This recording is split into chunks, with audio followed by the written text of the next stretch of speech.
Queridos, vamos tratar hoje, de modo específico, sobre o amadurecimento e a manifestação do anticristo. Isso porque o tema proposto, ele segue uma ascensão numa perspectiva desde o começo da história humana até o final. Uma perspectiva de Gênesis para o Apocalipse. Por isso diz o tema de Babel a Grande Babilônia. E é um eixo histórico durante todo o qual foi sendo gerada uma consciência anticrística, antideus, anticristã. E depois de termos falado muito sobre a obra, né, ao longo do tempo, é preciso que nós hoje falemos de um modo um tanto mais específico acerca do aspecto escatológico desse amadurecimento do anticristo e dessa manifestação do anticristo nos últimos dias. Eu quero começar apresentando aos irmãos a questão do tempo e o espírito do anticristo. Para tanto, convido a vocês a abrir a escritura em 1 João, capítulo 4, versículo 3. E vamos abrir também em 2 Tessalonicenses, capítulo 2. Vamos começar por 1 João, capítulo 4, versículo 3. A leitura desse texto, ela se faz importante para nos situar em relação ao tempo e ao espírito do anticristo. Já disse isso aqui em outras mensagens, mas a importância de se falar, de fazer menção constante, é para que nós sejamos redirecionados na concepção já instaurada acerca do anticristo. Ou seja, existe uma concepção tradicional, sedimentada no coração da maioria esmagadora dos cristãos, de que o anticristo é uma figura histórica e escatológica. Histórica porque ele haveria ou haverá de se manifestar num dado tempo da história. Ou seja, se eu perguntasse para vocês acerca do que se conhece, do que se chama por a descoberta ou descobrimento do Brasil, todos vocês na escola devem ter ouvido falar sobre o descobrimento do Brasil, né? No ano de 1500, quando Pedro Álvares Cabral chegou com suas caravanas aqui nas terras brasileiras, e aí tem toda aquela história. Então, se diz que o descobrimento do Brasil, sem entrar em nenhum mérito da história, é um fato que histórico, ou seja, ele aconteceu num dado momento da história, no ano de 1500, salvo engano, no dia 22 de abril, olha, tá bem, hein? De 1500. Então é um fato que aconteceu na história. Quando se diz de um fato histórico, ou de alguma coisa com natureza histórica, se diz de algo que acontece num dado momento. Então, a visão estabelecida acerca do anticristo é que ele é um ser histórico. Ou seja, ele há de se manifestar em algum momento, ele há de surgir em algum momento da história. Então, essa visão é uma visão correta? Eu diria que sim, que há alguma coisa de correto nisso, por eu acreditar pela própria Escritura que haverá um tempo marcado da história em que ele haverá de se manifestar. Agora, entenda que essa manifestação não implica a sua inexistência antes deste momento. De modo que eu não posso presumir que o anticristo seja um homem de modo específico. Eu devo entender que pode haver um homem historicamente manifestado no tempo que corporifica e em razão da sua ação político-religiosa no mundo, ele possa exprimir o espírito do anticristo, que é muito maior do que uma manifestação meramente histórica. Por exemplo, quando se fala de Jesus de Nazaré, aqui hoje foi dito, nosso irmão pastor Eleilson falou sobre o nome Jesus de Nazaré. Ora, quando nós falamos Jesus de Nazaré, estamos falando acerca de quê? Da manifestação histórica do Cristo de Deus. Quando João diz, e o verbo se fez carne e habitou entre nós, ele está dizendo, o verbo que era desde o princípio, o verbo que é Deus, e portanto é o verbo eterno, como diz Hebreus no capítulo 7, né? Sem princípio de dias, nem fim de existência, sem pai, sem mãe, sem genealogia, o que implica a sua eternidade, e portanto fora do tempo, esse eterno, ele se faz carne. Então tem um momento histórico, a encarnação do verbo é a sua historicidade entre os homens. Mas não podemos tomar a historicidade do verbo, ou seja, a manifestação do tempo, e reduzi-lo a essa manifestação. Ou seja, o Cristo de Deus é maior do que Jesus de Nazaré. Jesus de Nazaré é o homem que se manifesta no tempo, e esse homem gerado de Maria, portanto criatura, é uma expressão e uma corporificação do Cristo eterno de Deus. Os irmãos entendem? E portanto eu posso dizer claramente que embora o Cristo de Deus tenha se manifestado há 2000 anos, o Espírito de Cristo esteve agindo em toda a história humana. Nunca houve tempo em que o Espírito eterno, do Cristo eterno, não estivesse trabalhando em toda a humanidade. É aquilo que Pedro diz na sua epístola, salvo engano, no capítulo 1 de 1 Pedro, versículo 11, ele diz que os profetas, antes de Cristo, ou antes da encarnação do Cristo, antes da sua manifestação histórica, os profetas ansiavam a saber acerca da salvação a nós destinada, e eles inquiriam acerca dessa salvação mediante o Espírito de Cristo que neles estava. Olha, o Cristo não havia ainda se encarnado, não havia nascido da carne de Maria, mas lá já estava o Espírito de Cristo agindo no homem. Isso implica que o Espírito de Cristo é muito maior, a sua obra é muito maior do que a mera manifestação no tempo. E essa manifestação no tempo, ela se faz necessária, mas para que fique evidenciado aos homens e ao universo aquilo que os sentidos não podem perceber. De semelhante modo ocorre com o anticristo. Não se pode pensar que o anticristo seja um ser meramente histórico ou a se manifestar no tempo, mas que essa manifestação futura ela será apenas uma expressão do espírito do anticristo que já está agindo desde, eu diria, de acordo com o meu tema, desde Babel.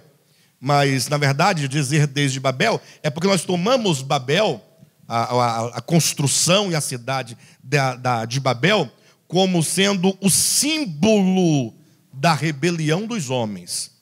Porém, a manifestação desse espírito anticristo, ou contra o ungido de Deus, levando em consideração que o ungido de Deus é a expressão exata da divindade do Pai, esse espírito age desde a queda de Lúcifer. Ou seja, o anticristo, tão aguardado pelos cristãos, nessa expectativa escatológica, já está agindo há muito tempo. Antes da criação do homem já estava agindo. É esse espírito de oposição. Pare um pouco para pensar naquilo que nós falamos. Às vezes nós falamos expressões sem refletir o significado. Você fala anticristo, você pensa num homem que vai se manifestar. Um europeu, um César romano, né? Um César do Império Romano, tal. Entretanto, a palavra anticristo é aquele que se opõe frontalmente ao Cristo de Deus. Por isso eu dizia ontem que o salmista Davi, já no seu tempo falava dos reis da terra, dos príncipes e dos povos que se levantam e conspiram contra Deus e contra o seu ungido. Se você leva em consideração que o ungido é o Messias, em hebraico, e o ungido é o Cristo, apenas mudando para a língua grega, ungido é Cristo. Cristo quer dizer o ungido. Então Davi já falava que os homens, os reis, os príncipes, se levantavam contra Cristo e, portanto, eram anticristo. E para que você fique bastante tranquilo com o que eu estou falando, leia comigo 1 João capítulo 4, versículo 3. E todo espírito,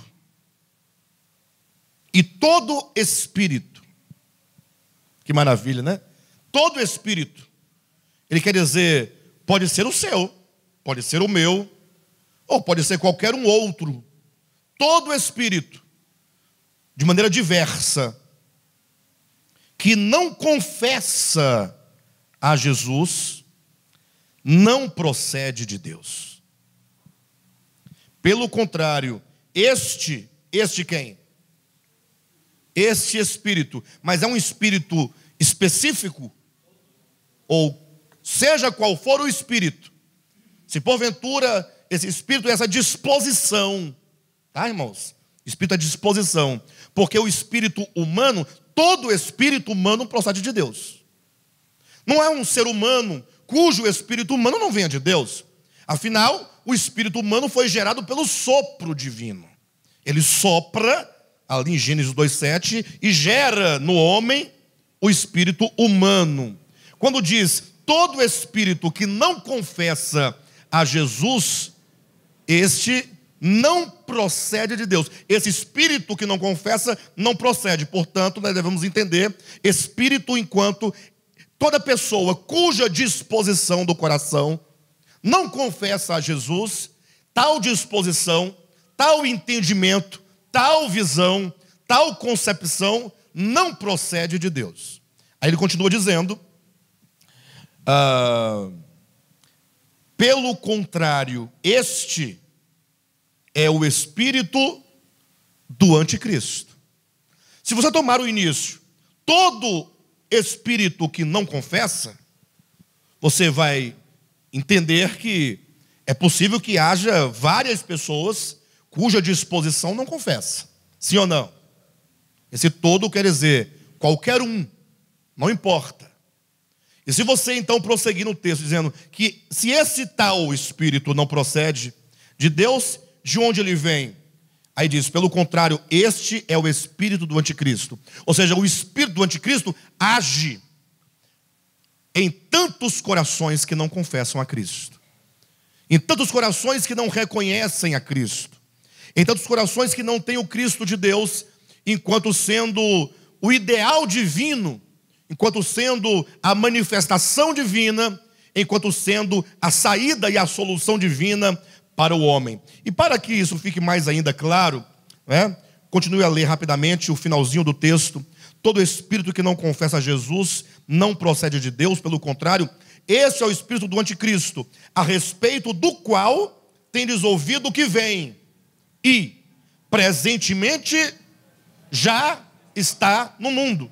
Em que ano João escreveu essa epístola?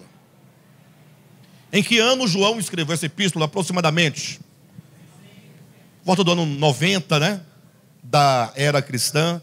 Não podemos precisar exatidão, qualquer datação exata, não corresponde aos fatos, mas vamos colocar ali a última década do primeiro século, o último decênio do primeiro século, ou seja, no ano 90, 95 da era cristã, João já estava dizendo isso há 1.900 anos atrás, que o espírito do anticristo vem e presentemente já está no mundo. Então João está dizendo, tire do seu coração essa ideia de mera manifestação histórica e escatológica. No sentido, não é que você não deva ter tal pensamento escatológico, não estou dizendo isso, mas a mera concepção, futura, e que você entenda que havendo uma manifestação futura, o fato é que enquanto não há a manifestação, já existe uma obra dele, ele já está presente, ele já está agindo, ele já está trabalhando. E eu friso isso porque os cristãos têm uma perspectiva escatológica, futurística, de que esse tal anticristo virá para cumprir uma obra. A sua obra prática vai ser de oferecer aos homens uma marca, o que hoje em dia se diz o chip, né? Hoje em dia falam chip, mas no meu tempo de infância, quando eu tinha meus 6, 7, 8, 10 anos de idade, se falava nas Assembleias de Deus, não, em todas as igrejas, né? Porque era o entendimento que tinha na época, falar da Assembleia de Deus, porque eu era da Assembleia de Deus, mas se falava de um carimbo, o carimbo da besta. Quem já ouviu essa expressão de carimbo? Há muitos anos. Porque a época, né, pastor Luiz, era o que se tinha de melhor entendimento. Vindo com carimbo, cada um com sua mão esticada e vai, carimba, 666, carimba. Aí o tempo foi passando, aí as tecnologias foram vindo, e aí se falava posteriormente lá do código de barras. Leitura a laser, ó, já foi evoluindo. Depois, com a tecnologia cibernética, né, passou a se falar então do computador, até chegarem hoje no tal do biochip, né, implantado sob a pele para carregar aqui as suas informações.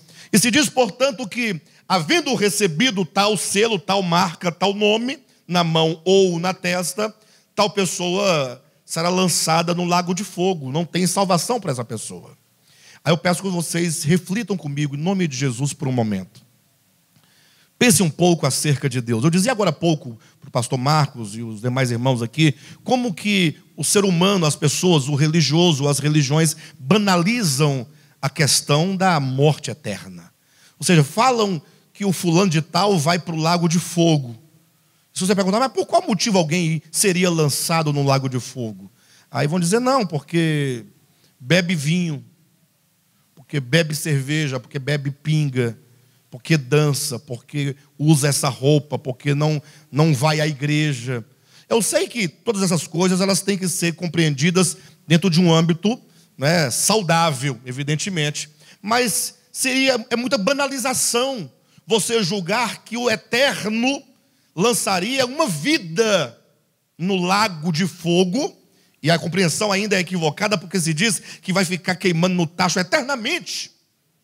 Noite e dia, nunca vai acabar. 1 bilhão de anos, 1 trilhão de anos, 1 sextilhão de anos, e a alma penada nas labaredas do fogo, pelas eternidades sem fim, o capeta com seus demônios furando com um garfo, de baixo para cima, e ainda tem aquele que traz um saco de enxofre para jogar no fogo, para ficar fedendo.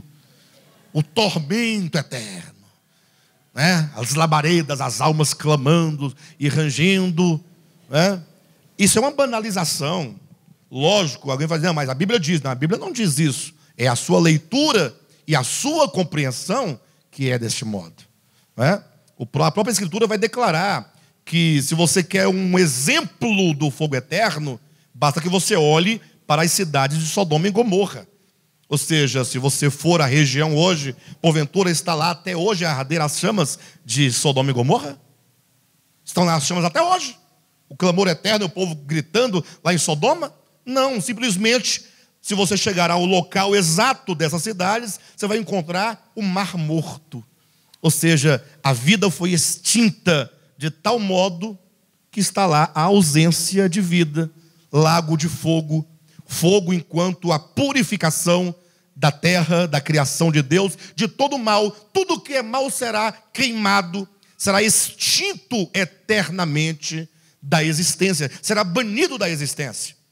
Mas então, se diz, não, se digamos que a pessoa, independentemente de qualquer coisa, se ela aceita o tal chip, vamos dizer, está condenada. Está condenada. Por que Deus condenou tal pessoa? Ora, porque ela aceitou que os seus documentos fossem transferidos das cédulas para um chip. Sua conta bancária, seu nome, seu CPF. Será que a salvação, a condenação, ela se resume no tipo de documento que você usa, se está dentro de um chip, ou se está dentro da carteira, nas cédulas de identidade de outros documentos? É assim que nós pensamos? Nós temos que considerar, o espírito do anticristo já está agindo. A obra dele já está acontecendo na terra. Desde João já se dizia, presentemente já está no mundo. E ele já está a selar as pessoas nas testas e na mão.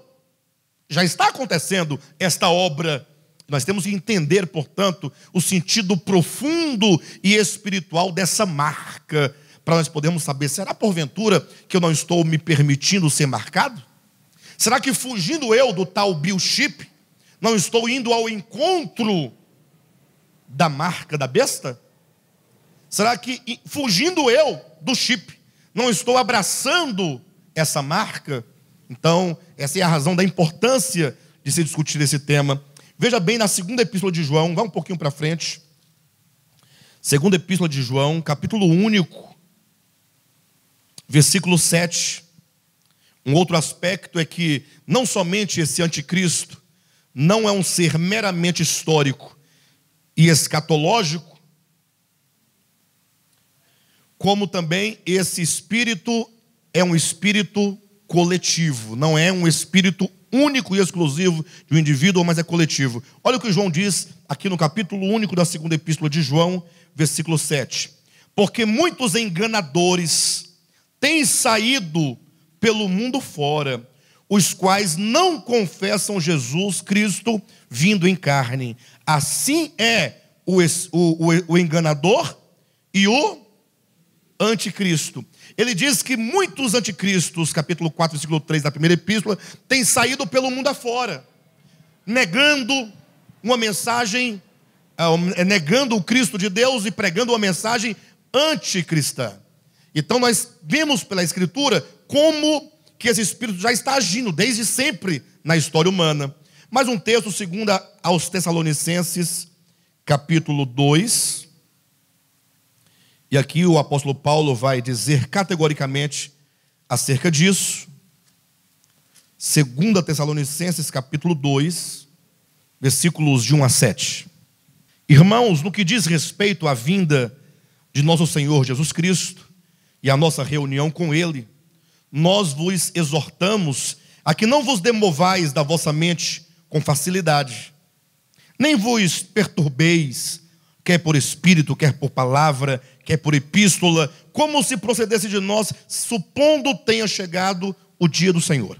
Ninguém de nenhum modo vos engane, porque isto não acontecerá sem que primeiro venha a apostasia e seja revelado o homem da iniquidade, o filho da perdição, o qual se opõe e se levanta contra tudo o que se chama Deus ou é objeto de culto, a ponto de assentar-se no santuário de Deus, ostentando-se como se fosse o próprio Deus. Não vos recordais de que ainda convosco eu costumava dizer-vos essas coisas, e agora sabeis o que o detém, para que ele seja revelado somente em ocasião própria. Com efeito, o mistério da iniquidade já opera e aguarda somente que seja afastado aquele que agora o detém. Veja com que clareza o apóstolo Paulo trata o tema.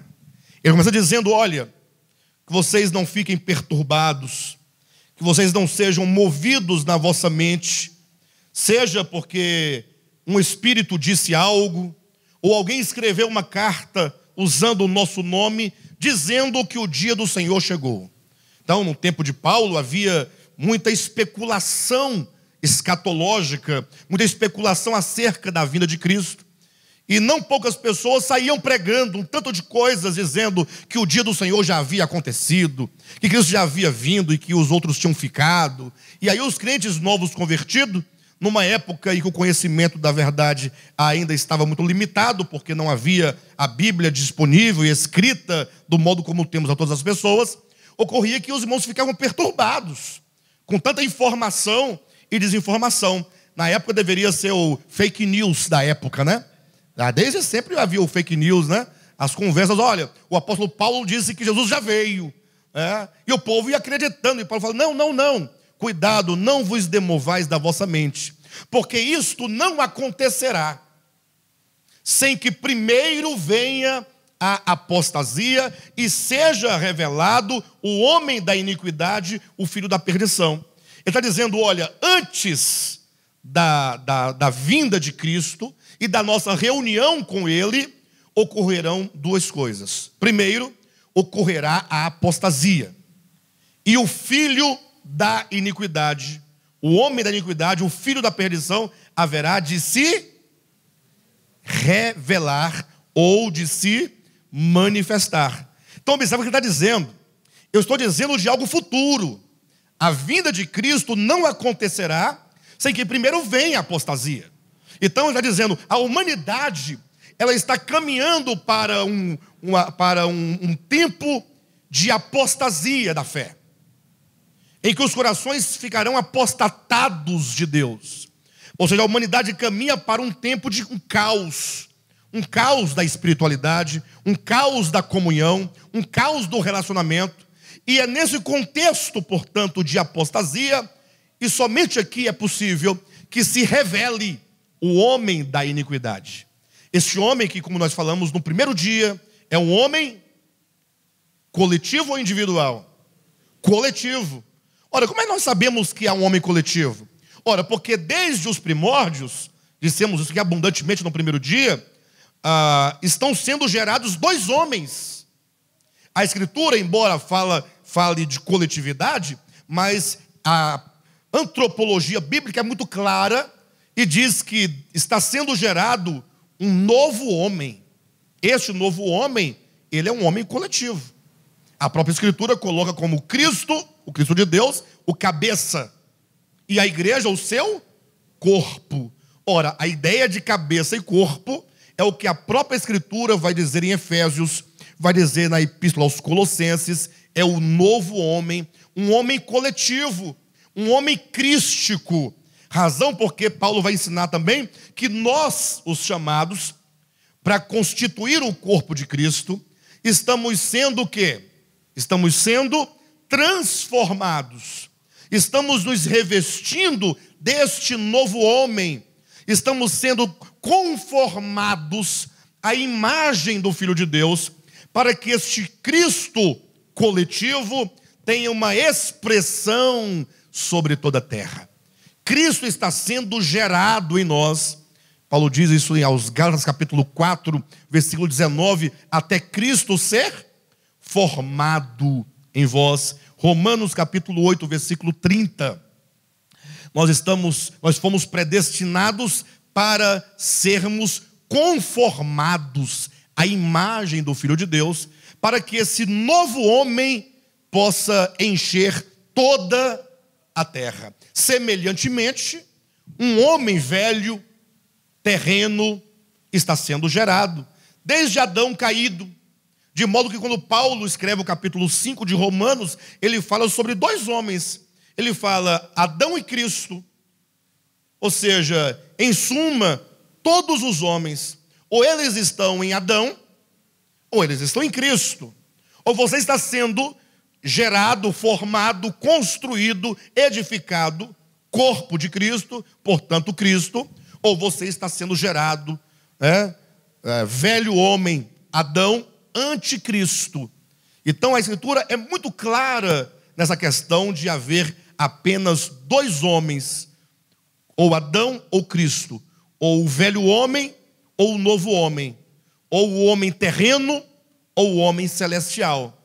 De modo então que Paulo diz que a humanidade está caminhando para um tempo de apostasia, um tempo em que Deus seria tirado completamente do cenário das mentes, das consciências e dos corações, para prevalecer um ateísmo não filosófico. A era do ateísmo filosófico passou, exatamente ali por volta do século XVIII, século XIX, foi o tempo áureo do ateísmo filosófico, talvez desde a época do iluminismo, desde então o Renascimento, aí vem iluminismo, daí para frente começa uma era do ateísmo filosófico, que tem o seu ápice, a sua explosão exatamente no século XIX, mas essa apostasia se fala de um ateísmo prático. É aquele que as pessoas, confessando com os lábios, não têm uma correspondência no seu viver. Ou seja, um orgulho de se falar em fé e acreditar em Deus, mas Deus está completamente fora da vida das pessoas. O próprio Cristo declarou isso profeticamente, ali a igreja em Laodiceia, apontando para os últimos dias, dizendo da própria igreja, inclusive. E se a igreja está nessa situação, imagina o mundo, né? Quando ele diz que a igreja é um grupo, um corpo de pessoas que colocaram Cristo para fora. E ele diz que essa igreja declara: eu sou rica e abastada e não preciso de coisa alguma. Uma igreja que se sente suficiente, enriquecida, e o Cristo de Deus fala: e nem sabes que és infeliz, miserável, cego, nu, totalmente destituído. Razão porque Cristo diz: eis que eu estou à porta e bato. Olha que figura mais maravilhosa para ilustrar a condição dos últimos dias, sobretudo da igreja, porque é a igreja que ele se dirige e a que ele se refere. Eis que eu estou à porta e bato. Se alguém ouvir a minha voz. Já imaginou? Eu me recordo, eu prego desde a minha infância. Prego assim, eu falo, né? E eu criança já com meus 14 anos, 13 anos, 12 anos, eu pregava tanto de casa em casa, como eu pregava também nas praças, em culto ao ar livre. Antigamente fazia muito culto ao ar livre, hoje se vê menos, né? Quase não se vê.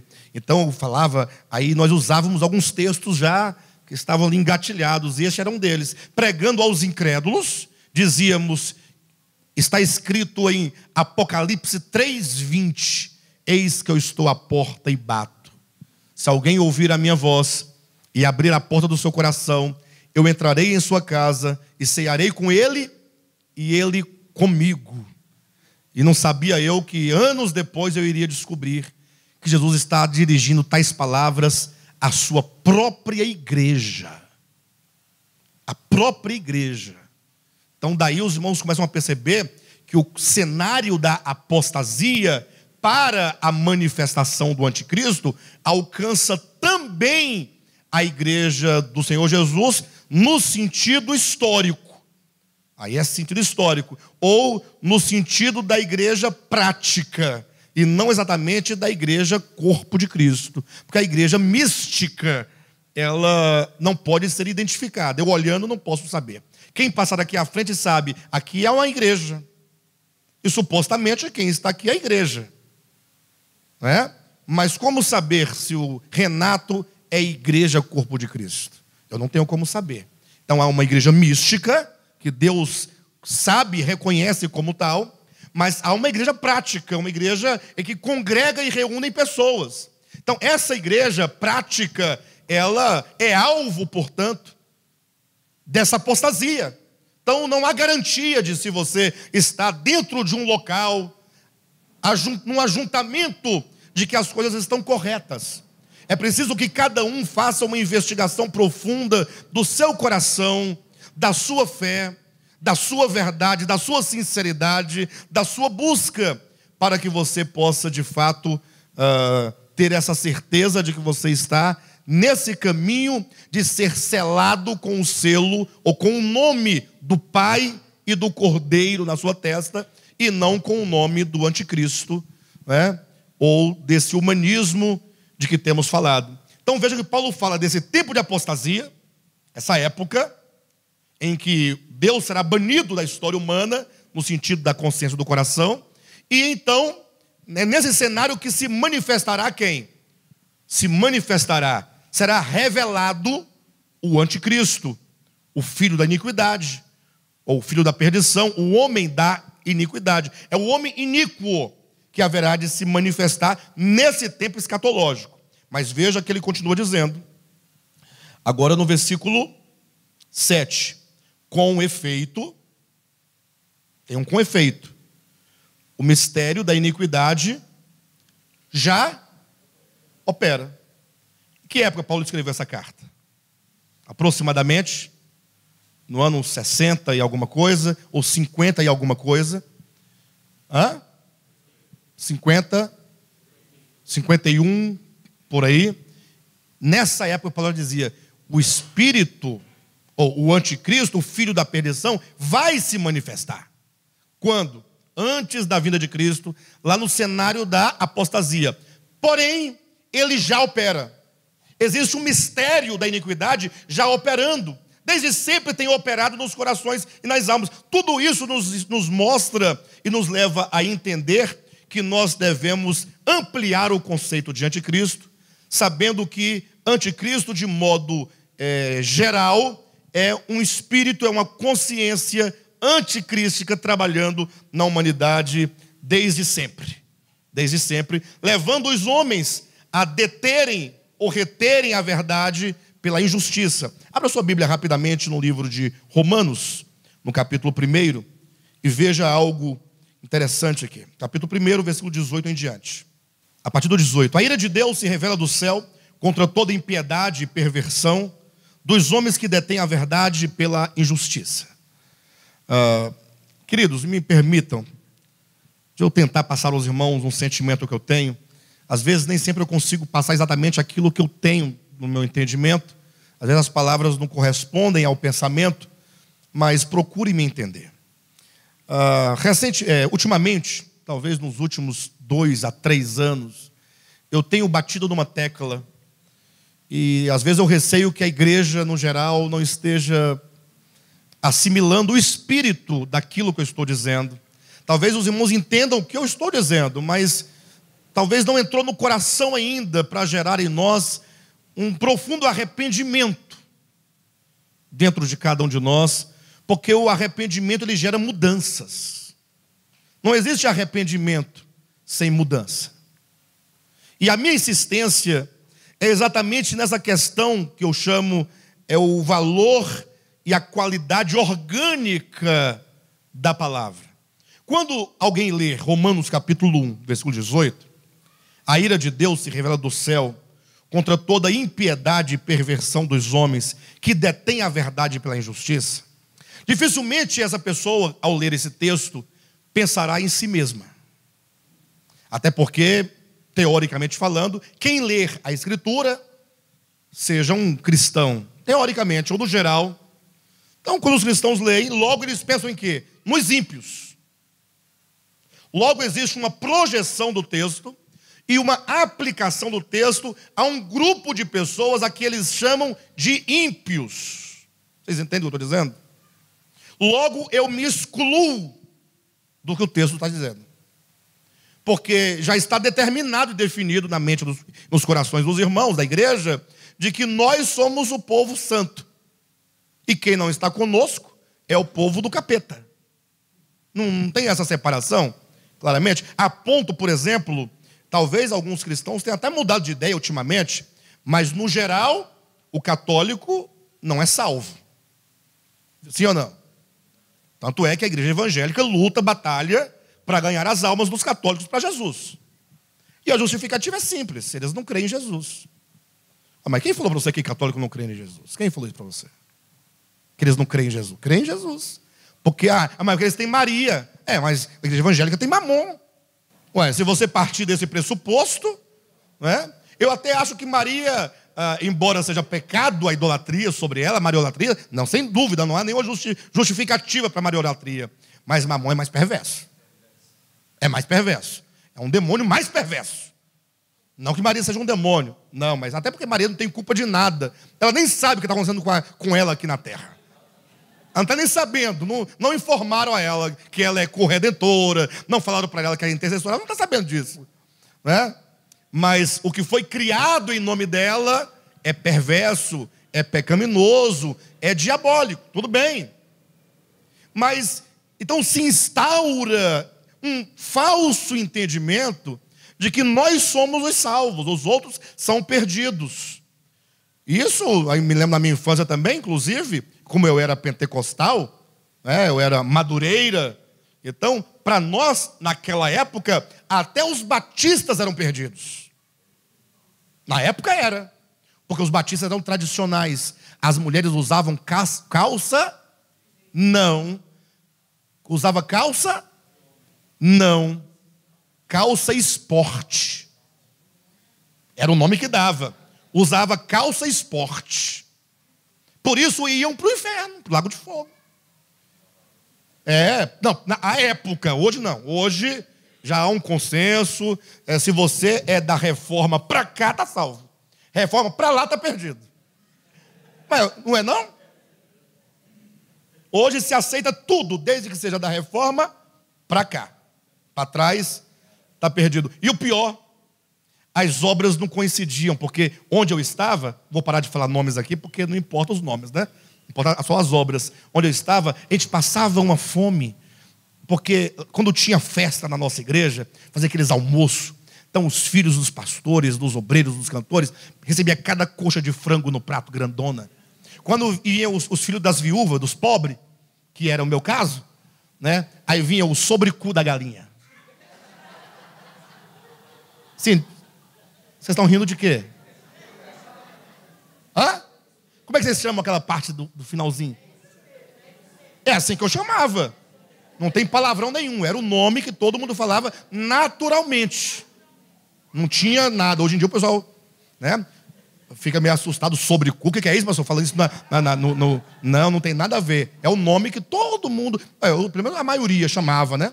Aquele finalzinho assim, tem uma setinha no finalzinho. Então, os pobres comiam isso. Ou então a costela da galinha, o pescoço, o pé. Tinha pé que vinha até com unha. Ah, tira as unhas. Não, esse aqui é do filho das viúvas. Pode deixar aí, dos pobres. Mas um dia, nós indo para nossa casa, a gente ia a pé, né? A gente congregava um setor de igrejas, área especial. Aí, bem na esquina assim, tinha uma igreja batista, das irmãs que iam para o Lago de Fogo. Não, nós estávamos claros que eles iam para o Lago de Fogo. Perdidos. As irmãs usavam calça esporte, usavam pintura, cortava cabelo. Não tinha aquela regra. Aí nós passando ali com a fome, aí passamos para ter uma festinha na igreja batista, dos irmãos que iam para o Lago de Fogo. Aí meninos, sabe como é que é, né? Paramos, ficamos olhando lá para dentro, curioso. Aí veio uma irmã de calça esporte, né? Daquelas que ia para o Lago de Fogo, e convidou, vamos entrar. Quanta gentileza. Eu fiquei achei estranho, será que ela quer matar a gente? A gente assusta, a gente não sabe, nunca ouvimos uma gentileza. Aí nos abraçou, levou os 4 meninos, tudo de sandália havaiana, de calça comprida, né? Com os remendos no joelho, porque furava no joelho e aqui atrás, né? Tudo remendado.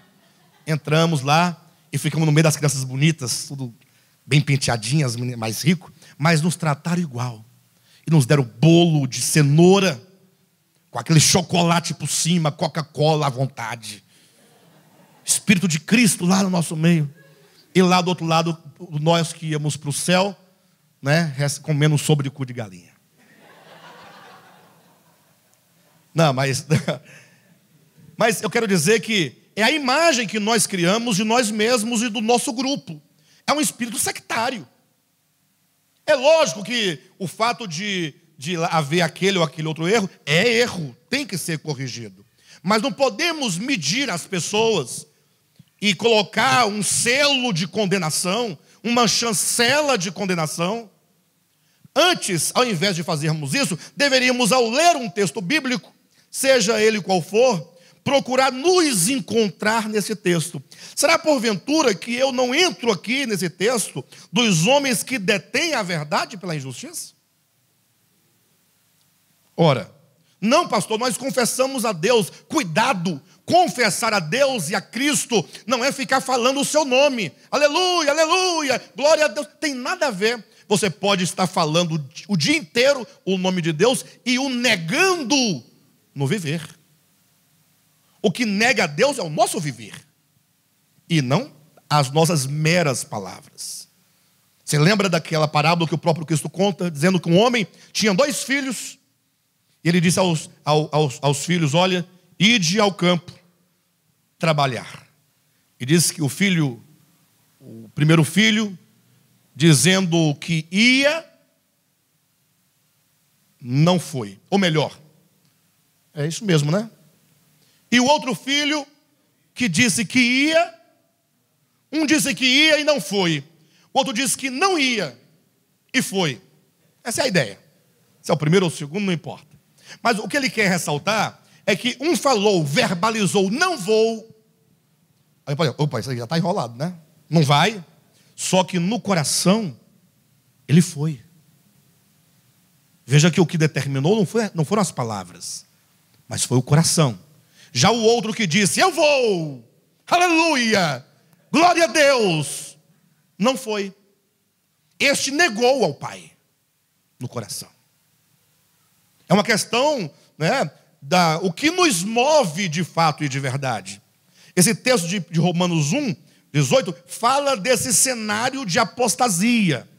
Ele diz de homens que detêm a verdade pela injustiça, porquanto o que de Deus se pode conhecer é manifestado entre eles, porque Deus lhe manifestou. Porque os atributos invisíveis de Deus, assim o seu eterno poder, como também a sua própria divindade, claramente se reconhecem desde o princípio do mundo, sendo percebidos por meio das coisas que foram criadas. Tais homens são, por isso, indesculpáveis. Porquanto, tendo conhecimento de Deus, não o glorificaram como Deus. E aí começa uma descrição. Do espírito de apostasia dos últimos dias. Tendo o conhecimento de Deus, não o glorificam como Deus. Ou não dá a Deus a devida glória que ele merece. E olha que vai demonstrar que essa glória não é verbal. Continuando diz, antes, ou melhor, nem lhe deram graças. São homens que, tendo o conhecimento de Deus, eles sabem de Deus, porque é dito que a divindade foi manifestada para eles. É dito que os atributos de Deus foram manifestados. Então eles sabem. Só que eles vivem na terra, porque estes homens aqui, eles se fizeram deuses a si mesmos. Ou seja, tendo conhecimento, não deram a glória ao Deus verdadeiro. Trouxeram a glória para si. E tendo toda a abundância de vida e suprimento da parte de Deus, não lhe deram graças, porque este homem ele passa a confiar em si mesmo, e agora ele julga que tudo aquilo que ele é fruto e obra das suas próprias mãos. É o que está lá em Jeremias capítulo 17, versículo 5, maldito é o homem que confia no homem, que faz do seu próprio braço a sua força e que aparta o seu coração do Senhor. Hoje em dia se ouve falar muito de Jesus. Hoje em dia há muita pregação, muito louvor. Porém, Cristo hoje em dia foi trazido para o meio do povo como um mero aparato. É para abrilhantar o lugar. Cristo é trazido para satisfazer as necessidades e os desejos do coração dos homens. Ele não é visto mais como Deus a ser adorado e a ser servido. Os homens querem que Deus os sirva. Ou seja, Deus hoje é objeto de barganha, de troca, de controle. Mas quantos reconhecem o seu senhorio e falam, não, nós existimos para Ele? Quantos podem dizer com o apóstolo Paulo, olha, tudo posso naquele que me fortalece. De modo que quando Paulo entendeu e compreendeu a Cristo, ele falou assim, olha, uma vez que eu trouxe Cristo para a minha vida e o estabeleci no meu coração como Senhor, não importa mais o que aconteça. Se eu estiver vivendo na abundância, o nome dele é glorificado. E se eu estiver vivendo na miséria, na pobreza, na fome, na escassez, o nome dele é glorificado. Não se pode condicionar a adoração, a fé, a devoção, às bênçãos recebidas. Mas é o que o evangelho atual, não o de Cristo, é o evangelho contemporâneo pregado, pelo menos na maioria dos casos, não é geral. Tem aqueles que ainda se mantêm na pregação do evangelho de Cristo, mas prevalece na massa essa ideia de que Deus tem que te abençoar. Ele tem que te abençoar. E por que ele tem que me abençoar? Ora, porque você é fiel. Seja você fiel, e ele será obrigado agora a corresponder à tua fidelidade. E aí a pessoa entende que ele é fiel, por quê? Ora, porque na sua ambição de ganhar o carro desejado, a casa dos sonhos, o casamento perfeito, ou o que quer que seja, a pessoa fez um desafio. Levou a oferta do desafio, entregou. Então, eu cumpri a minha parte no trato. Agora, Deus é obrigado a cumprir a parte dele. E você agora é instigado a colocá-lo contra a parede. Ora, nas pessoas que praticam isso, ou que ensinam isso, se cumpre essa palavra. Tendo o conhecimento de Deus, não lhe deram a glória devida. Ah, mas falam de Deus, mas o usam por instrumento de barganha. O usam para a satisfação dos seus próprios desejos. Ah, mas leem a Bíblia, oram, jejuam. Os fariseus também faziam a mesma coisa. E foram chamados de filhos do diabo. Lógico, essa reflexão é para nós pensarmos sobre nós. Eu estou trazendo um exemplo para vocês pensarem que, como isso acontece. Mas nós precisamos desenvolver um coração que ama ao Senhor. O único serviço, devoção, fé, vida cristã, que para Deus é aceitável enquanto verdadeira adoração, é aquela que é movida pelo amor. Amar a Deus. Se não é por amor, pode parar? Já deveria ter parado. O Marcos vai perder a metade da igreja. Quem perca tudo é lucro. Porque ficar lutando pela força natural da carne não serve para nada. É só cansaço, só fadiga. É o amor. O quanto nós precisamos entender. Ontem a mocinha, desculpa, eu esqueci seu nome, a Rafaela, ontem não foi hoje, foi hoje, dizia assim: está tão difícil as pessoas seguirem a Deus por amor. Amor. Reconhecimento no coração. Precisamos falar: Senhor, eu não quero cair nesse espírito de apostasia. Eu quero viver a minha vida, conduzir a minha vida, dirigir a minha vida a partir do amor. Eu quero que o teu espírito gere no meu coração amor por ti. Te ver como pai, como origem, causa fundamental de todas as coisas. Para que vivendo eu na terra e te reconhecendo como tal, eu possa te servir em cada um dos meus semelhantes. Aí muda. Aí você vai ser movido por um coração puro.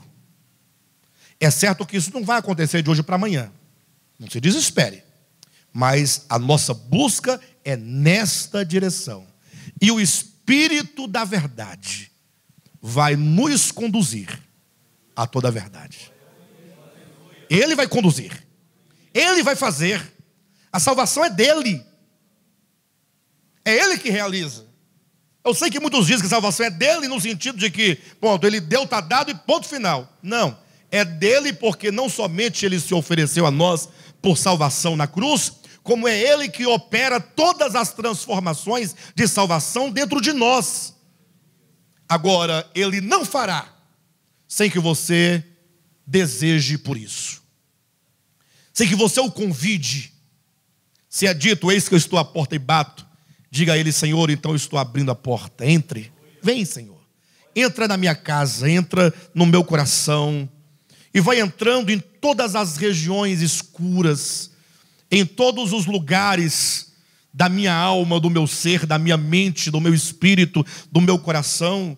Senhor, e vai abrindo e vai limpando esses quartos que estão trancados, com tantas coisas guardadas, tantos ressentimentos, ou tantos sentimentos, tantos preconceitos, que nós guardamos e trazemos. Pede para ele entrar e fazer uma limpeza. Vai doer. Vai doer. Mas, e ele vai fazer. Ele vai fazer, tenho certeza. Não é? Devagarzinho ele vai fazendo, vai mudando, vai te dando entendimento, e você vai se quebrantando. E esse processo é um processo de selamento. Apocalipse capítulo 14 nos fala sobre os selados sobre a testa. Abra sua Bíblia em Romanos, em Apocalipse capítulo 14. Se o Apocalipse fala sobre o selo da besta, ele também fala do selo do Pai. Vamos colocar nesses termos. Se o Apocalipse nos fala sobre a marca, o selo do anticristo, ela também nos fala da marca do selo do Cristo de Deus. Ok? Vamos pensar dessa maneira, para vocês entenderem que o selo do anticristo não pode ser um chip. É outra coisa. Vamos lá. Apocalipse capítulo 14, versículo 1. Olhei e eis o Cordeiro em pé sobre o monte Sião. Quem é que está em pé sobre o monte Sião? Monte Sião é o símbolo da realeza. É o símbolo da verdade. É o símbolo do centro da vontade de Deus nos moldes da linguagem do Antigo Testamento. Então, sobre esse monte, quem está em pé? O Cordeiro de Deus. Ou seja, se o Cordeiro de Deus, que é Cristo, ele foi morto, não foi? Não foi imolado? O que ele faz em pé sobre o monte? Olha, ele está ressurreto e totalmente vitorioso, porque o alto do monte é a vitória. Então ele está triunfante, Cordeiro de Deus, em pé sobre o monte Sião. E com ele 144.000, tendo na fronte escrito o seu nome e o nome de seu pai.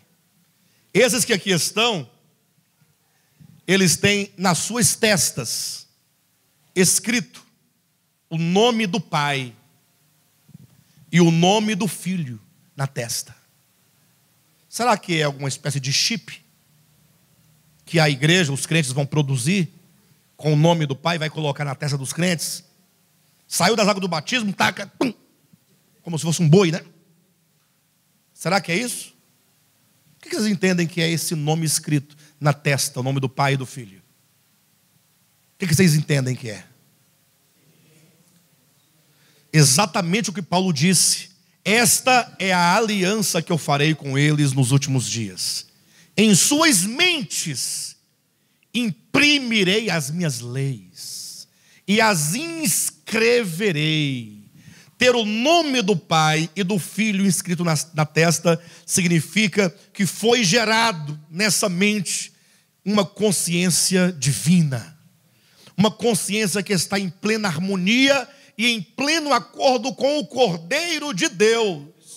Aqui está agora um grupo de pessoas cristãs, no sentido legítimo da palavra, ungidos com o ungido, juntos ali em vitória. Esse selo não pode ser outra coisa senão o trabalhar do Espírito no homem, gerando Cristo no seu interior.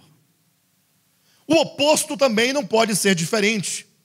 É dito então que é oferecido uma marca, que é o sinal da besta. Capítulo 13 de Apocalipse, versículo 18. Ou versículo 16. A todos os pequenos e os grandes, os ricos e os pobres, os livres e os escravos, faz que lhes seja dada certa marca sobre a mão direita ou sobre a fronte, para que ninguém possa comprar ou vender, senão aquele que tem a marca, o nome da besta ou o número do seu nome. Aqui eu quero fazer uma relação de texto com os irmãos, para os irmãos entenderem esse ponto. Falamos ontem, Daniel capítulo 2 e 3, o que foi dito. Capítulo 2 fala da revelação de Deus acerca dos propósitos da humanidade. Ele mostrou os reinos da terra, Babilônia, Medo-Persa, Grécia e Roma, os 4 grandes impérios predominantes ou proeminentes da história humana, o que é uma síntese de todos os homens em todo o mundo. Lembra que eu falei ontem acerca de império? Império não significa uma nação. Império quer dizer uma nação e toda a sua influência sobre outras nações.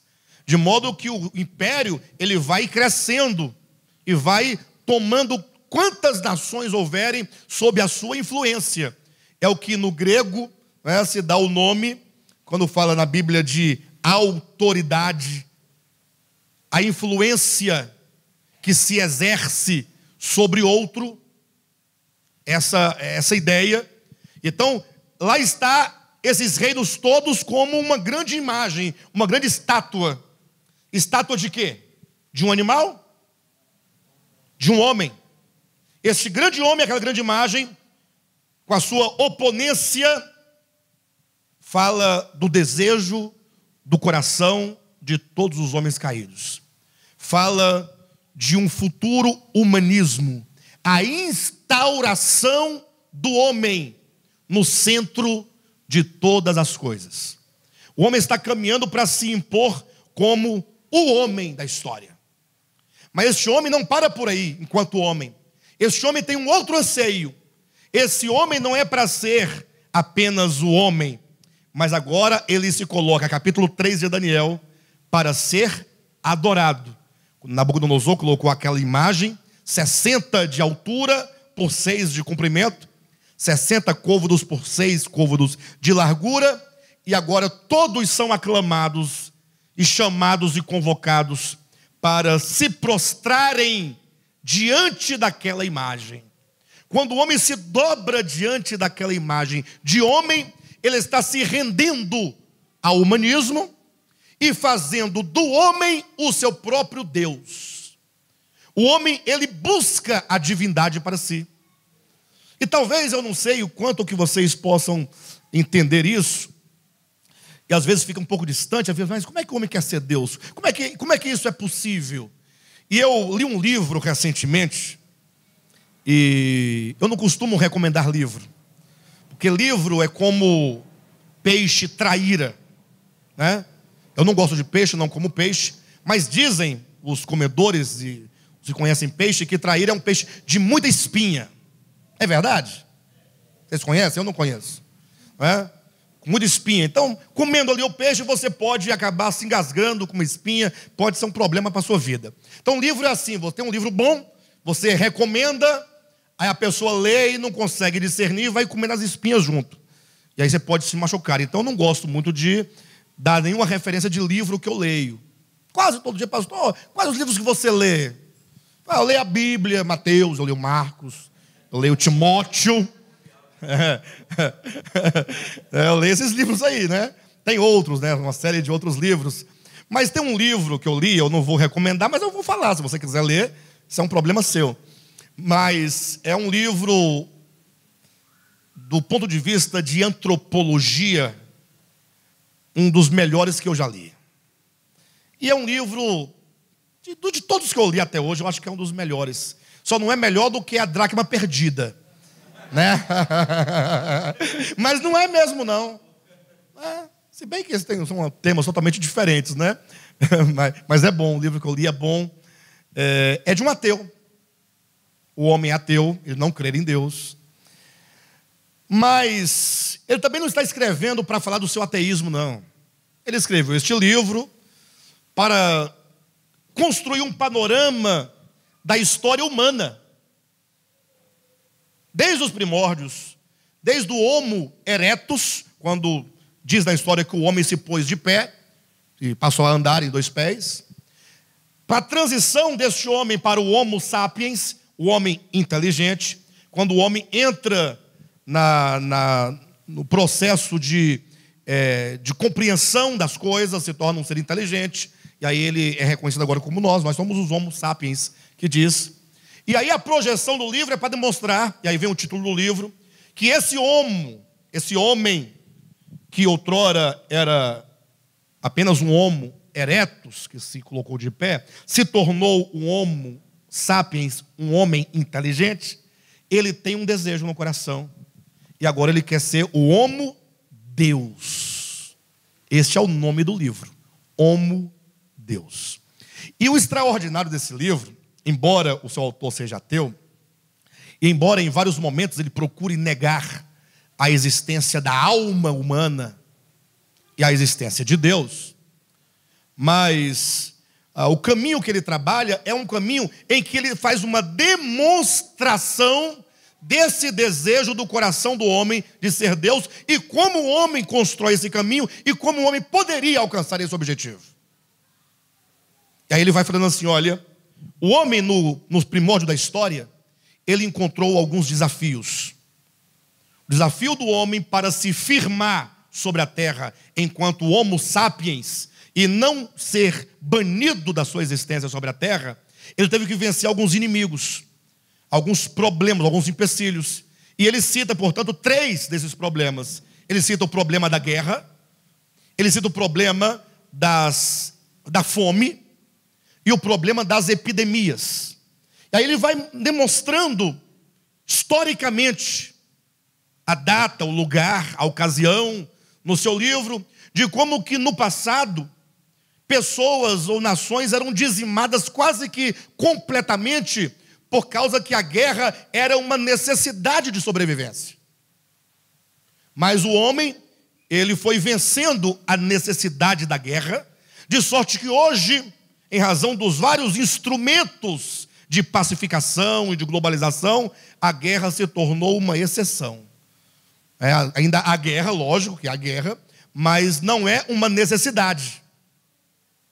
Hoje em dia é uma exceção, e o homem venceu, portanto, essa etapa. Aí ele coloca que a fome, por exemplo, como produzir alimento para tanta gente. Inclusive havia estudos científicos que apontavam que em 1960, por exemplo, não haveria comida para a quantidade de pessoas que haveria na Terra. Ou seja, a humanidade seria banida da Terra por falta de alimento, porque o crescimento demográfico seria muito grande em relação à quantidade de comida. Mas o homem começou a usar o quê? A ciência, o conhecimento, a tecnologia, para produzir alimento em grande escala, de modo que hoje, nós estamos em 2018, não se pode pensar que a humanidade morreria de fome. Hoje em dia tem alimento para todo mundo, ninguém morre de fome. E se alguém morre de fome, é porque tem um outro que está tomando e impedindo que ele se alimente. Aí já é um outro problema. Mas o problema da fome foi superado, foi vencido. Aí vieram as epidemias. O homem morria de tuberculose, morria de tifo, morria de que mais? De gripe. Tudo matava o homem. E quando vinha uma doencinha velha, lerda, besta, nada a ver, um vírusinho, dizimava muita gente, ia matando, e o homem ficava desesperado. E diante desses desafios, o homem medieval, o que ele fazia? Diante da morte, ele, por se sentir indefeso, ele só podia fazer uma coisa. O que ele fazia? Clamava a Deus, né? A culpa era do demônio e a salvação estava em quem? Em Deus. Então era um povo crédulo que buscava Deus saída. Mas com o conhecimento científico, o homem foi crescendo intelectualmente, foi tendo várias descobertas, de modo agora que o homem começa a descobrir a solução para as doenças. Aí veio a penicilina, os antibióticos, vieram toda a ciência, o conhecimento dos médicos para operar coração, rim, fazer transplante, tudo isso. E o homem venceu, portanto. Hoje em dia, quando surge uma epidemia, logo ela é vencida por meio do conhecimento científico e tecnológico. Então esse autor vai demonstrando como foi vencendo. Venceu a guerra, o problema da guerra, o problema da fome, o problema das epidemias. E aí ele abre o livro dizendo: qual é agora a agenda do homem pós-moderno? O homem não vai parar de ter um desafio para vencer. Se o homem agora se sente completamente estável, senhor de si, desde o iluminismo para cá se apregoa, a humanidade não precisa mais de Deus, porque ela tem os meios e ela tem os recursos que outrora eles eram desprovidos e só podiam clamar a um Deus. Agora eles não precisam mais de Deus. Como as coisas começam a se encaixar, Quando você olha o processo histórico, isso é verdade, é um fato. Como que a partir do iluminismo, né, daí para frente, começou a se apregoar. Iluminismo quer dizer, a humanidade andava em trevas. Trevas para ele era o quê? Era o teocentrismo. Era a ideia de que Deus comanda tudo, de que Deus é o soberano, que Ele está no controle da vida humana, e Ele é o centro da vida humana. Acabou aqui a Idade Média, surge um período chamado Iluminismo, em que se diz, o homem agora saiu das trevas, ele agora enxerga, ele pode ver, ele agora, daqui para frente vão surgir as várias ciências e as várias áreas do conhecimento, só surgem a partir do Iluminismo para frente. Vem a Revolução Industrial, vem a Revolução Francesa, é o homem se levantando na história e dizendo, nós somos capazes, nós somos todo-poderoso. Nós somos, é a estátua lá de Daniel, aparecendo e surgindo na história como humanismo. Razão porque, com o fim da Idade Média, o primeiro período que surge na história chama-se Renascimento. O que quer dizer renascimento? É o homem que está renascendo. Mas esse renascimento está ligado a um outro período da história, 4º século antes de Cristo, em que havia o humanismo dos gregos. Os gregos adoravam o corpo do homem. Eles tinham o corpo e o homem e todas as suas capacidades como sendo o alvo de uma sociedade perfeita. Era o homem por excelência. Olha as imagens dos deuses gregos, todos na forma humana, como que eles tinham uma ideia dessa perfeição. O Renascimento é o resgate dessa era clássica da Grécia, em que traz o homem de volta para o centro da história. A partir do Iluminismo, a humanidade como um todo, ela entra num caminho de apostasia. Ela entra num caminho de abandono. Até a própria teologia que apregoava Deus vai sofrer os efeitos desse humanismo. Uma teologia que se enfraquece. Uma teologia que agora começa a sofrer uma visão em que o homem ocupa essa centralidade. Vai se cumprindo o texto de Jesus, em Apocalipse capítulo 3, daquela igreja que diz, sou rica e abastada. O homem da era moderna e pós-moderna é um homem que diz sobre si mesmo, sou rico e abastado. E não preciso de coisa alguma. Então, no livro Homo Deus, mostra agora que a próxima agenda do homem, a agenda para o século 21, é de que, tendo ele se imposto e colocado na história como sendo suficiente, ele agora quer se tornar Deus. Mas é loucura. Alguém pode falar, não pode? Isso é loucura. Mas o autor do livro, o ateu, ele conseguiu perceber isso de forma real e prática. Ele diz, agora os próximos desafios é o homem vencer a infelicidade, é o homem vencer a velhice e o homem vencer a morte. E talvez para você possa ser um absurdo, mas ele coloca todos esses problemas, a infelicidade, a velhice e a morte, ele diz no seu livro Homo Deus, são problemas técnicos. Ele quer dizer, o homem já consegue manipular medicamentos para produzir os hormônios da felicidade, da alegria, do prazer. Ele diz, a velhice são células que morrem, e o homem, por meio da biomedicina, por meio de estudos de científicos, tecnologia, ele está já procurando os recursos para superar o problema das células que vão morrendo. Ele diz, olha, e o homem morre de quê? Ele morre de infarto. As veias entupiram, o coração parou, o cérebro, ou seja, são todos os órgãos do corpo que têm um problema que define a morte. Em outras palavras, ele está dizendo, Deus não tem nada a ver com a morte de ninguém. Se houve falência desse ou daquele órgão, se o órgão deu problema, não é Deus que tirou a vida, é um problema técnico. É como um carro, o motor fundiu, acabou. Então ele diz, e os homens começam a procurar essas soluções para que o seu coração não dê um infarto, para que os seus rins não parem de funcionar, de modo que ele diz no seu livro que a intenção dos homens é vencer todos esses problemas para o homem alcançar, portanto, e consequentemente, a imortalidade. Pastor, você acredita nisso? Não é que eu acredito nisso. É que os homens caminham nesta direção. Agora, vai acontecer isso? Não. O próprio ateu diz que não vai haver. O próprio ateu, sabe o que ele fala? Ele fala, olha, não existe progresso sem investimento. Não existe ciência e tecnologia sem investimento. E não existe investimento sem dinheiro, sem recurso.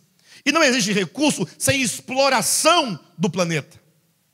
Então, toda a riqueza, tanto de energia, né, e outros recursos minerais, tudo é o homem explorando o planeta, tirando da terra, e com isso a terra vai sofrendo um desequilíbrio, até o momento em que o próprio ateu declara que a terra não vai suportar tudo isso e vai sofrer o apocalipse. O ateu que está falando. Ele fala, vai ter o apocalipse, que o homem está construindo com sua própria mão. Então observe vocês que a humanidade está caminhando nessa direção. Por isso que um grande poeta, por isso que um grande literato, ou sobretudo filósofo, Friedrich Nietzsche, já ouviram falar? Fez uma declaração que assustou a muita gente. Ele disse, Deus está morto. Os cristãos viraram uma fera. Misericórdia. Esse homem está endemoniado. Que estivesse, não sei. Mas ele falou uma verdade. Mas, pastor, você está ficando louco? Você está corroborando com o que esse maldito disse? Calma, calma. Pense um pouco. O que ele está dizendo? Vamos pensar o que ele está dizendo. Até fizeram um filme. Deus não está morto.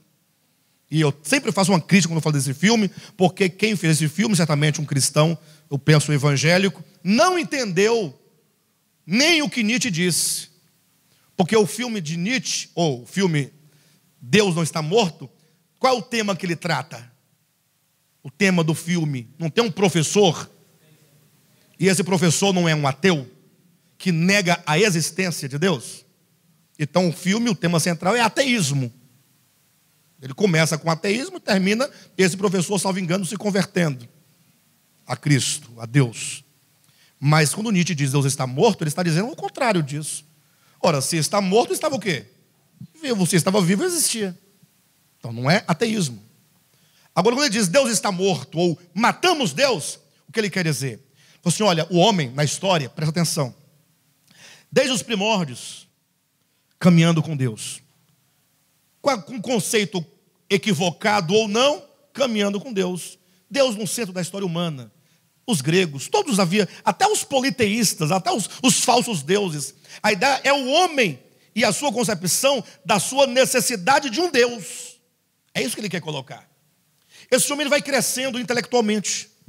Na medida que o homem cresce intelectualmente, ele vai se desprendendo desse Deus. Porque esse Deus que ele traz consigo é o Deus que resolve os seus problemas. Mas uma vez que este homem vai aprendendo a andar com seus próprios pés, por que ele vai viver sob a tutela de um Deus de quem ele não precisa mais? Aí ele vai abandonando. Quando chega, então, exatamente no final da Idade Média, Renascimento, Iluminismo, Revolução Industrial, Revolução Francesa, as grandes descobertas, surge a imprensa, as grandes invenções, o homem chega a um ponto que fala assim, nós não precisamos mais de Deus. Deus, ele é assassinado. Não Deus, o eterno assassinado, é assassinado da história dos homens. Os homens já não carregam mais Deus enquanto prioridade nas suas vidas. Deus está morto. Para você, para mim. Para a igreja não, pastor, em nome de Jesus. Para a igreja sim, Jesus diz também em Apocalipse capítulo 3, versículo 18. Vocês colocaram o Cristo para fora, fecharam as portas, estão lá dentro cantando hinos que levam o nome dele. Vocês ficam caídos no chão, gemendo, chorando, babando, né? Canta um hino, né? De 1 hora. Cadê o nosso irmão Jair? Não é com você que eu estou dizendo. Não tem nada a ver com a sua música. Mas fica lá, lindo, lindo és, lindo, lindo, lindo. Mas ele está lá fora. Entende? Tem nada a ver com você, nem com o seu hino. Mas porque está bem na minha frente aqui, não tem como eu não falar. Lindo, lindo, lindo és. Então, ele é lindo, lindo. Mas ele é lindo, é. As minhas críticas em canções, em várias coisas, é a contradição nossa. Lindo, lindo és, glória, glória eu te dou, Jesus, lindo, lindo, lindo, lindo. Mas e aí? E esse sentimento tão grande que eu tenho, onde é que ele aparece na minha realidade? Nos meus relacionamentos. Um dia desses colocaram assim, Jesus te ama, no WhatsApp, aqueles negocinhos, aqueles postzinhos. Aí eu estive embaixo, isso eu sei, quero saber se você me ama. Ué, isso eu sei, ué. Eu quero saber como é que você está, como é que você me olha. Porque amor a Deus que não se manifesta de maneira prática como amor ao próximo, não é amor a Deus. É mentira, diz João na sua primeira epístola. Então nós ficamos às vezes falando, Senhor, vem. E me parece, sabe o quê? Que Deus não quer vir. Eu fico clamando, Senhor, vem, vem, vem sobre mim, reina sobre mim. E o pau quebrando no dia a dia. Aí eu fiquei um dia pensando, rapaz, eu estou desconfiado que Deus não quer, porque nós queremos muito. A gente chora, canta, e grita, e geme, e rola, e faz tudo. E Ele não está vindo, então é Ele que não quer. Ou será que Ele não quer que nós fiquemos pedindo? Ele quer que nós tenhamos uma mudança de disposição. Ele já está aqui. Ele nem poderia deixar de estar aqui. Ele nunca esteve ausente. Toda ausência e toda separação só acontece na minha cabeça, na minha consciência caída, no meu coração caído. Ele nunca se ausentou de mim. O Pai nunca nos deixa.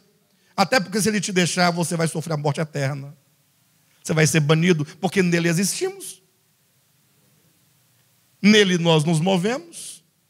Se Ele se ausentar de nós, como é que você vai existir por si mesmo? Não tem como. Absolutamente. Então, ocorre que este homem da modernidade, a sua forma de ser no mundo, sua visão, sua compreensão, o que determina o seu viver, a sua prática, que são os seus valores. Então veja que a consciência, os valores, a ideologia, aquilo que está dentro de nós enquanto pensamento, vai ser refletido no viver. Não existe dicotomia entre pensamento e ação. Impossível você ter um pensamento e agir diferente dele. Impossível. Nós só agimos de acordo com o que somos. O homem da modernidade e da pós-modernidade é essa grande imagem que está aí erigida. O humanismo, o homem se pôs como Deus. Não o busca, não o adora. E quando fala do seu nome, fala em mera formalidade. São ateus práticos. Se Deus deixar de existir, ou se Deus deixasse de ser o que Ele é uma tese totalmente tola, mas para vocês entenderem. E Deus, acabou, não existe mais, não há mais. Não mudaria nas nossas igrejas. Continuaríamos do mesmo jeito, falando o nome dEle, cantando. Não mudaria, efetivamente não mudaria nada. Ocorre que isso é Daniel capítulo 2 e 3. Essa estátua, que Nabucodonosor construiu aquela imagem, todos adorem.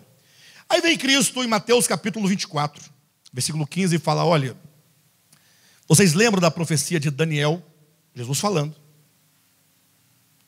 Como que ele profetiza a profanação do santuário. Profanação do santuário. Ele diz, olha, quem lê entenda, quando virdes o abominável da desolação, a palavra abominação significa literalmente o ídolo, a imagem. no lugar santo, fujam para os montes. A coisa vai estar ruim, difícil. Ele agora está dizendo, olha, os últimos dias que serão marcados por guerras, fome, epidemia, o caos da humanidade, em razão dos seus próprios pecados, se dará quando virdes, quando o homem instaurar no lugar santo a abominação, o ídolo. Aí vem Paulo, em 2 Tessalonicenses, no capítulo 2, e fala, olha, por ocasião do tempo de apostasia, o homem da iniquidade vai ser revelado. Porque ele sempre esteve, mas ele tem que se mostrar aquilo que é de fato e de verdade. E ele diz que esse homem da iniquidade, ele se assenta no santuário de Deus. Pense comigo em nome de Jesus. Por muito tempo eu próprio ensinei acerca da reconstrução do templo de Jerusalém. Eu ensinei isso. Estão nos meus vídeos lá. E ensinei que uma estátua, imagem do anticristo era feita e colocada dentro desse santuário. E repito, é possível que essas coisas aconteçam deste modo. Agora, é preciso que eu entenda o significado disso. Não teria para mim nenhuma razão e nada me afetaria se construísse aqui um templo e viesse um homem mau contra Deus e colocasse a estátua dele lá dentro. E daí? A primeira coisa que eu falaria é, bobagem sua, porque o templo, mesmo reconstruído, mesmo em Jerusalém, mesmo sobre o Monte Moriá, eu falaria, não tem nenhum valor para Deus, é uma bobagem, você não profanou nada. Porque o templo, enquanto templo sagrado, só existiu até a encarnação do Verbo. Depois da encarnação do Verbo, o próprio Verbo falou, eu sou o templo vivo. E o Cristo está habitando aqui esse templo vivo, e esse templo de vocês, por perderem completamente a sua serventia, será destruído e não ficará pedra sobre pedra, não seja derrubada. E daí? Qual é o valor do templo para Deus a partir da encarnação do seu filho? Vem Tiago, ou melhor, vem Estevão e diz em Atos 7, para os judeus, Deus não habita em casa feita por mãos humanas. Em outras palavras, se passou. Teve a serventia. Não tem mais casa de Deus enquanto templo físico. Isso não existe mais. Isso é a economia veterotestamentária. Vem Paulo em Atos 17 e fala a mesma coisa para os pagãos. Deus não habita em casas feitas por mãos humanas. Aí de repente vem o homem da iniquidade nos últimos dias, vai lá, reconstrói o templo, coloca uma imagem lá dentro e vai me incomodar em quê? Entendeu? Para mim, é igual o templo do Edir Macedo, não muda nada. Ambos profanados. Mas para mim, não tem nenhum valor, absolutamente, e para usar um termo bem bíblico, para dizer que eu sou bastante espiritual, para mim é como esterco, cocô de cachorro.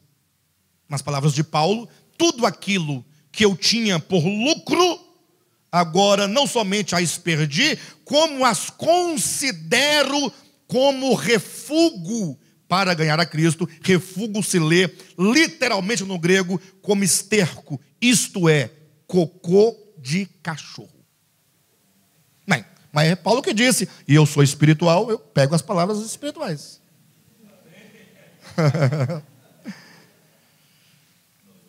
Então eu tenho que entender o significado, ou melhor, o sentido, né? O sentido. Que o homem da iniquidade se assenta no santuário de Deus, ostentando como se fosse o próprio Deus.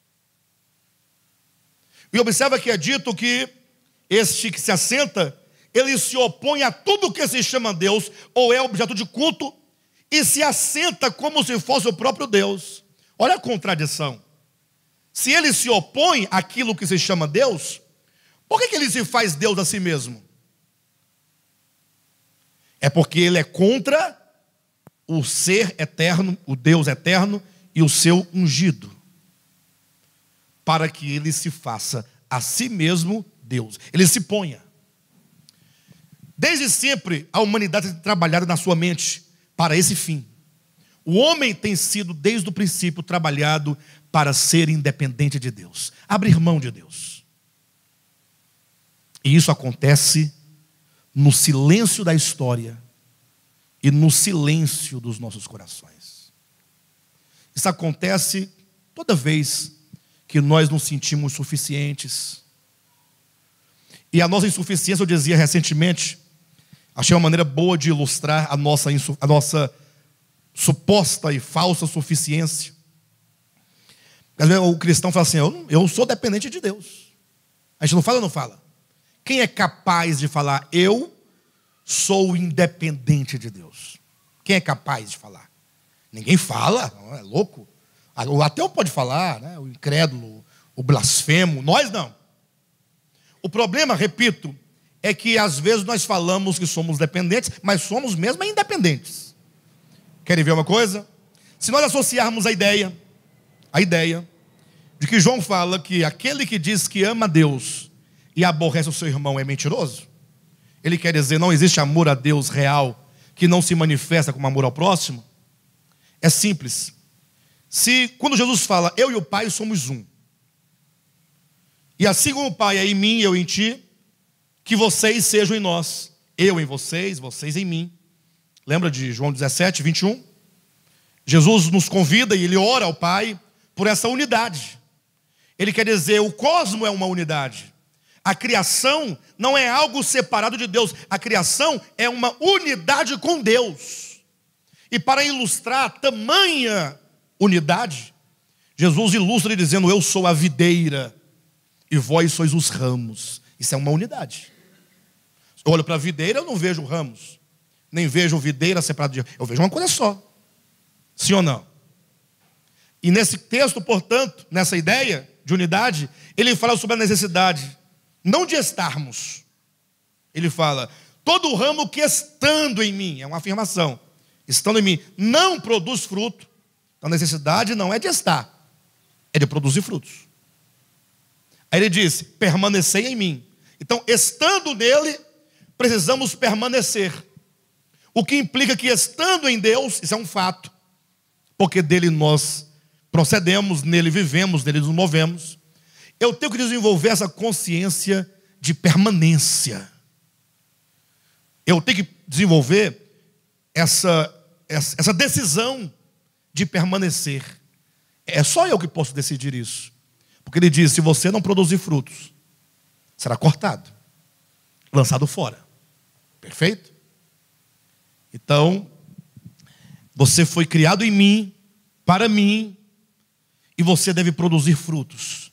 E quando o ramo, então, produz frutos, imagine só, vem outro e colhe o fruto. Sim ou não? E aí, quando o ramo produz fruto, e alguém vai lá e colhe, vem o agricultor, que é o pai, e poda o ramo.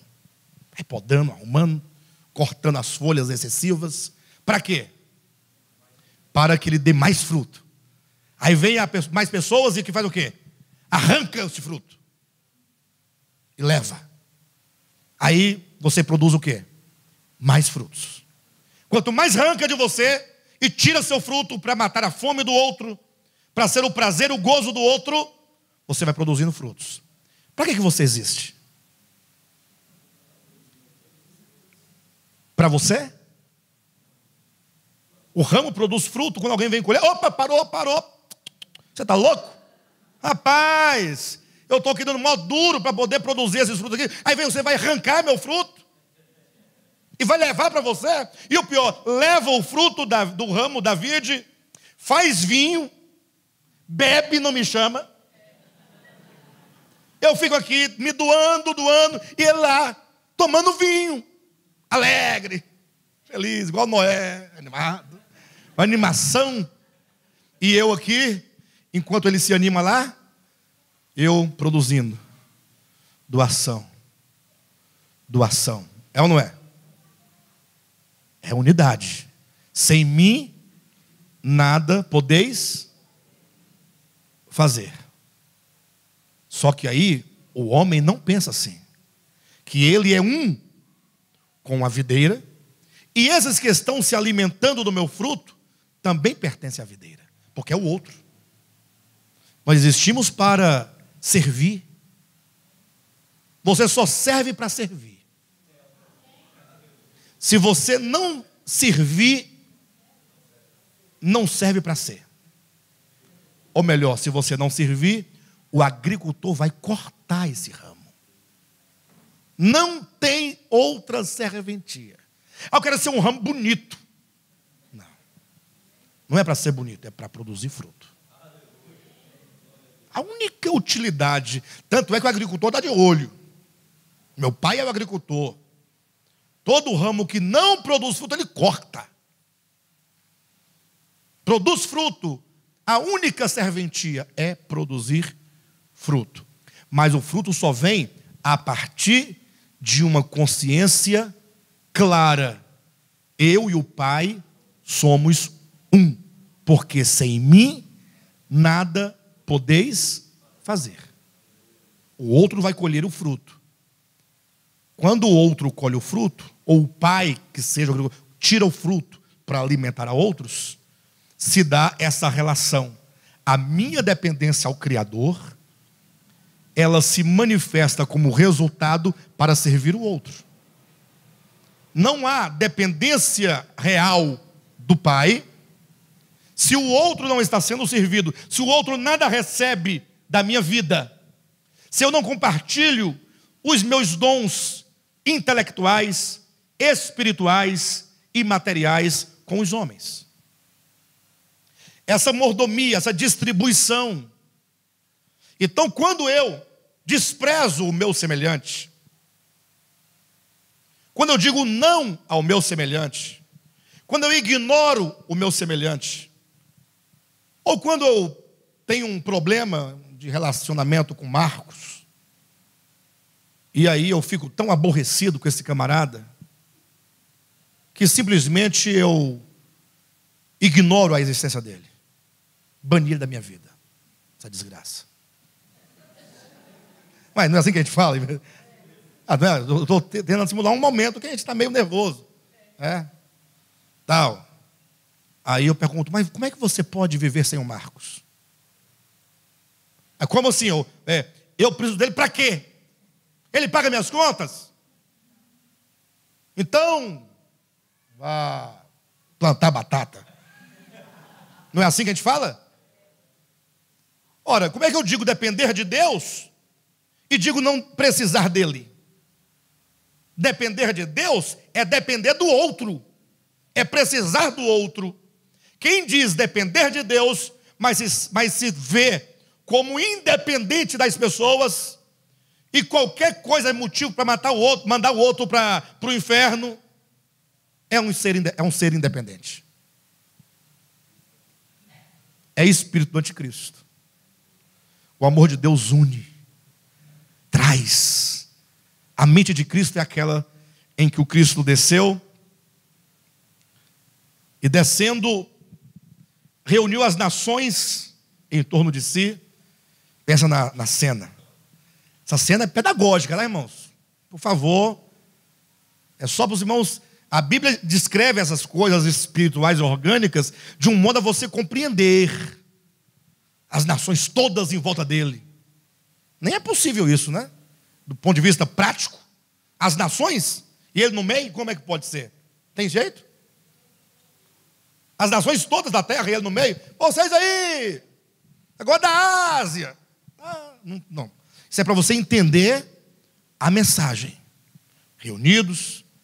Vamos fazer aqui, vocês para cá, você para a direita, vocês para a esquerda, bora uns dos outros, separando. Eu quero duas alas aqui, a minha direita e a minha esquerda. Pô, foi movimento, ninguém sabia o que se tratava. Todo mundo para esperar. O que ele vai dizer? Deus interveio finalmente na história humana. As nações, os homens estão diante dele. O que ele vai dizer? Aí ele olha para os que estão à direita e fala assim: vinde.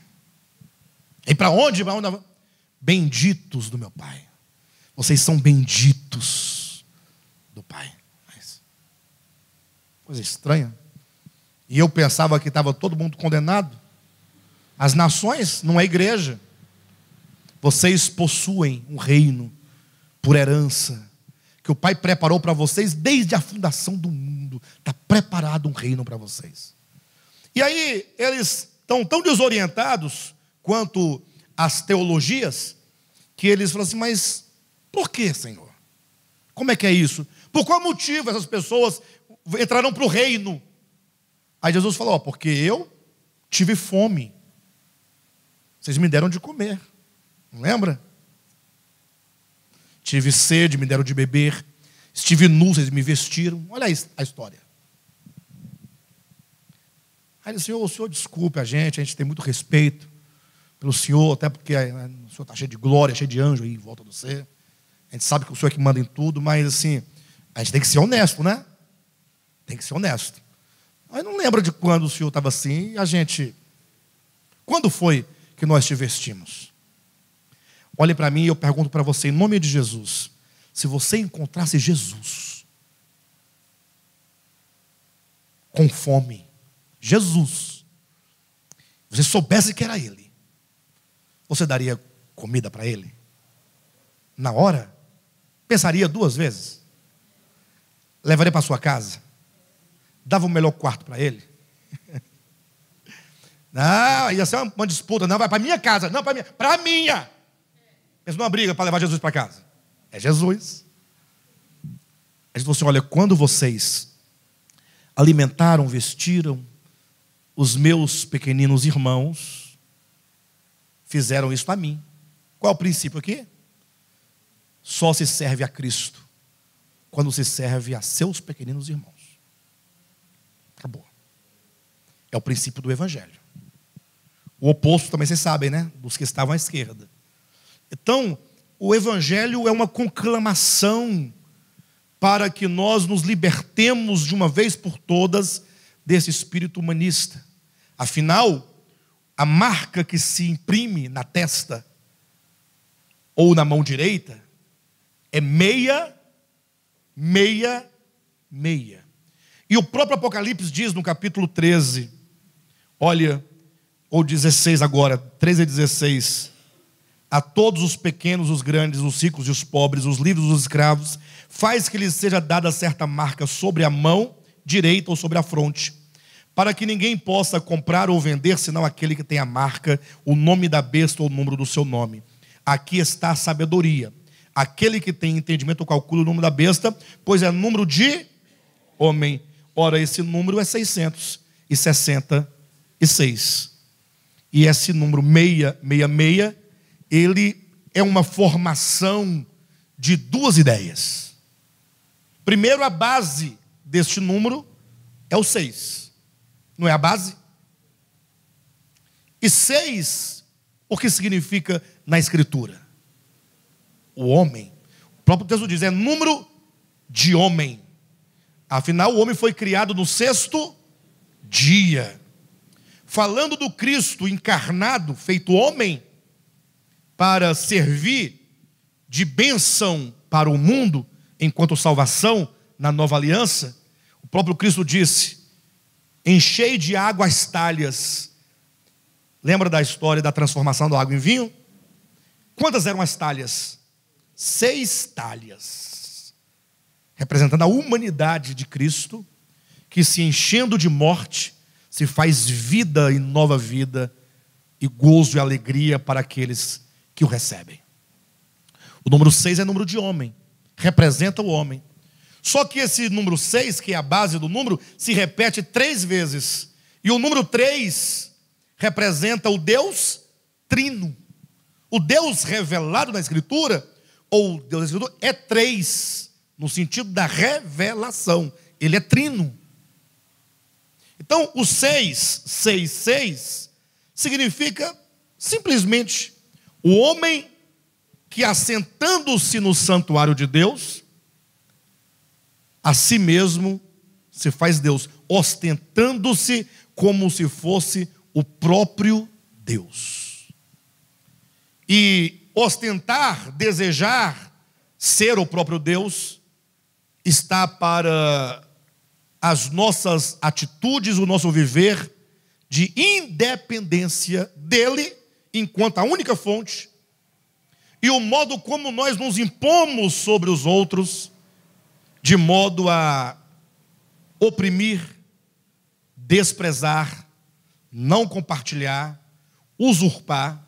Eu digo usurpar porque aquilo que temos é para ser dividido. Todos os bens espirituais, materiais e os bens intelectuais devem ser compartilhados.